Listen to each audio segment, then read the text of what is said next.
Now, I know that Julian Dixon, your predecessor in the congressional seat, was a model for you. What influence did he have? Julian and I went to high school. Oh, really? He was together. He was a year behind me, and I went on to college and university, and went on the school board.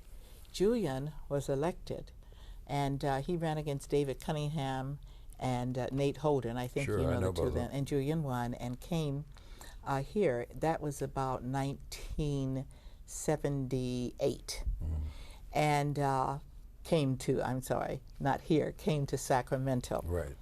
And when Julian left, going to Washington, D.C., I took his staff.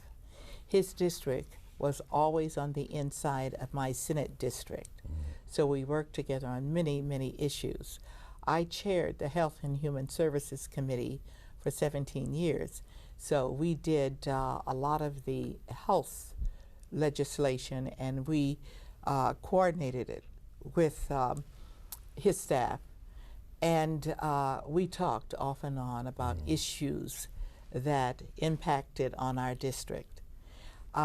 Julian, having the same, pretty much the same educational background as I did, knew very quickly where to go if he needed something done in the Senate, the California Senate, Right. after he left and came on here to Congress. And so it was natural, do you think, for you to succeed him? You know, I can't tell you I didn't think about it, but I can say this. I didn't expect him not to be there. Right. I had gone on to my appointment as an ambassador in Micronesia when I got the call. I remember it was 4:30 a.m. our time, Micronesian time, to tell me of his death. And I was very saddened and heartbroken over the fact. And I went back to sleep and the phone rung and never stopped ringing. And they said, we're going to get you appointed. And I said, well, wouldn't the governor call a special election, which he did, and the rest is history. I thought I would end my career in public life as an ambassador. That was always my dream, my goal. I never thought about running again after that position. I was hoping that Gore would have won.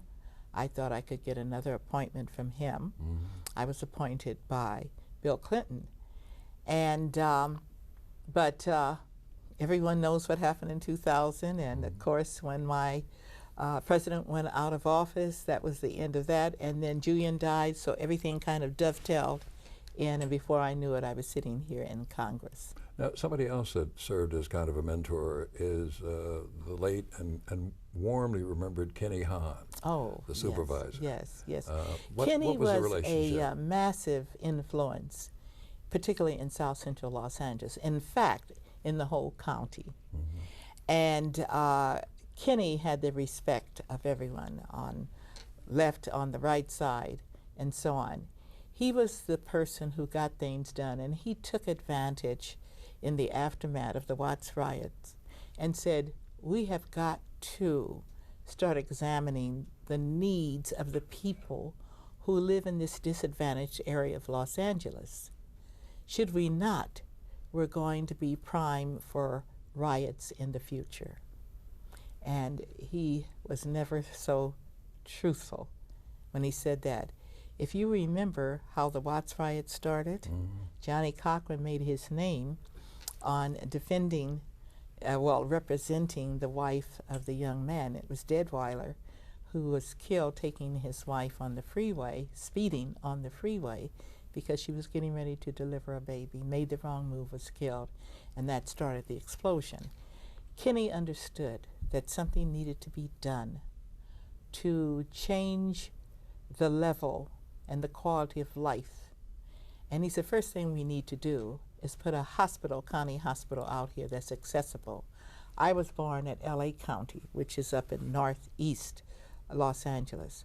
We had no county hospital in the Watts area.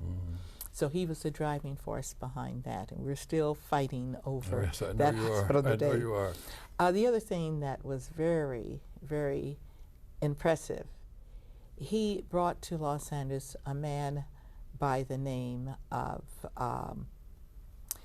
Carter, and we didn't know who he was. his first name happened to be Jimmy. Mm-hmm. And I remember it rained for 2 weeks straight. And all of a sudden the rain stopped about an hour before we were to have this big community meeting. And they got the chairs all dried. And he said, he looked up, I'll never forget this. He said, it never rains on Kenny Hahn's parade. Oh.